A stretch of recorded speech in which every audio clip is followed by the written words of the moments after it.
കേരളത്തിന്റെ മുഴുവൻ സ്നേഹത്തെയും ആദരവിനെയും സാക്ഷി നിർത്തി അർജുന് വിട. മൃതദേഹം സംസ്കരിച്ചു. ഗംഗാവാലി പുഴ ആഴങ്ങളിൽ ഒളിപ്പിച്ച അർജുന്റെ മൃതദേഹം ഒടുവിൽ 75-ാം ദിവസം ചിതയിലേക്ക്. ഒരു നോക്ക് കാണാൻ എത്തിയത് ഒരു നാട് മുഴുവനായിരുന്നു. കണ്ണാടിക്കലിലെ വീടിന് പുറത്ത് ജനസാഗരമായിരുന്നു. കണ്ണാടിക്കലിലെ വീട്ടിൽ ശനിയാഴ്ച രാവിലെ 11:30 കഴിഞ്ഞതോടെയാണ് സംസ്കാര ചടങ്ങുകൾ ആരംഭിച്ചത്. വീടിന് പിന്നിലായിട്ടാണ് അർജുന്റെ സംസ്കാര ചടങ്ങ് ഒരുക്കിയത്.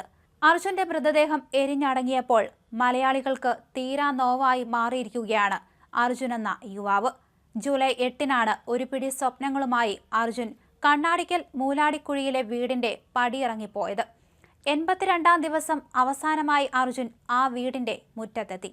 മണ്ണെടുത്ത സ്വപ്നങ്ങൾ ബാക്കിയാക്കി നോവിന്റെ തീരാഭാരവുമായി കുടുംബം അവനെ ഏറ്റുവാങ്ങി.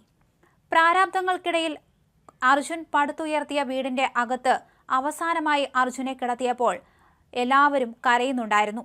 ഭാര്യയും അമ്മയും സഹോദരങ്ങളും എല്ലാവരെയും ഏറെ സ്നേഹിച്ചിരുന്ന അർജുനെയാണ് അവർക്ക് നഷ്ടപ്പെട്ടിരിക്കുന്നത്.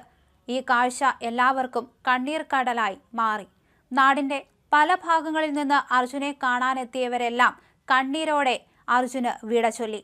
സഹോദരിയുടെ വിവാഹ നിശ്ചയം, കുഞ്ഞിന്റെ എഴുത്തിനിരുത്ത്, വീടിന്റെ പെയിന്റിംഗ് എന്നിങ്ങനെ തിരികെ വന്ന ശേഷം അർജുന് ചെയ്തു തീർക്കാൻ ഒരുപാട് കാര്യങ്ങളുണ്ടായിരുന്നു.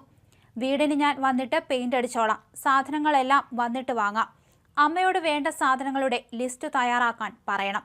ഇതായിരുന്നു അച്ഛനെ അവസാനമായി അർജുൻ വിളിച്ചു പറഞ്ഞത്.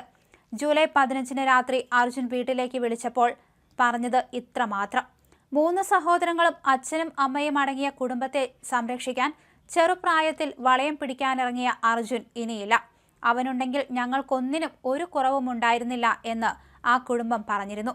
30-ാം വയസ്സിൽ എല്ലാ പ്രാരാബ്ദങ്ങളും ഇറക്കിവെച്ച് അർജുൻ മണ്ണോട് ചേരുമ്പോൾ അത്രയേറെ വിഷമത്തിലാണ് നാടും വീടും. ഏറെ ആഗ്രഹിച്ചു പണിത വീട്ടിൽ അധിക നാൾ താമസിക്കാനായില്ല അർജുന്. ഇനി ആ വീടിനോട് ചേർന്ന് അന്ത്യവിശ്രമം. അതിവൈകാരികമായ യാത്രയറിയിപ്പാണ് അർജുന് നാട് നൽകിയത്. കണ്ണാടിക്കലിൽ നിന്നും അർജുന്റെ വീട്ടിലേക്കുള്ള വഴി ജനക്കൂട്ടത്താൽ നിറഞ്ഞു കവിഞ്ഞിരുന്നു. കണ്ണീരോടെ അന്തിമോപചാരം അർപ്പിക്കാൻ ആളുകളുടെ നീണ്ട നിര. ഡ്രൈവിംഗ് അവസാനിപ്പിച്ച് തന്റെ മകനെ എന്നും കാണുന്ന ഒരു ജോലി തെരഞ്ഞെടുക്കണമെന്ന് ആഗ്രഹിച്ചിരുന്ന നേരത്താണ് അർജുനെ തേടി ദുരന്തമെത്തിയത്. മലയാളക്കരയെ സങ്കടക്കടലിലാക്കിയാണ് അർജുൻ മറഞ്ഞത്. അതും 82-ാം ദിവസമാണ് ആ വീട്ടിലേക്ക് അർജുൻ തിരികെ എത്തിയത്. നിരവധി ആളുകളാണ് അർജുനെ കാണാൻ വേണ്ടി ആ വീടിന് ചുറ്റും തടിച്ചുകൂടിയത്. നിയന്ത്രിക്കാനാകാത്ത വിധം ആളുകളുടെ ജനപ്രവാഹമായിരുന്നു.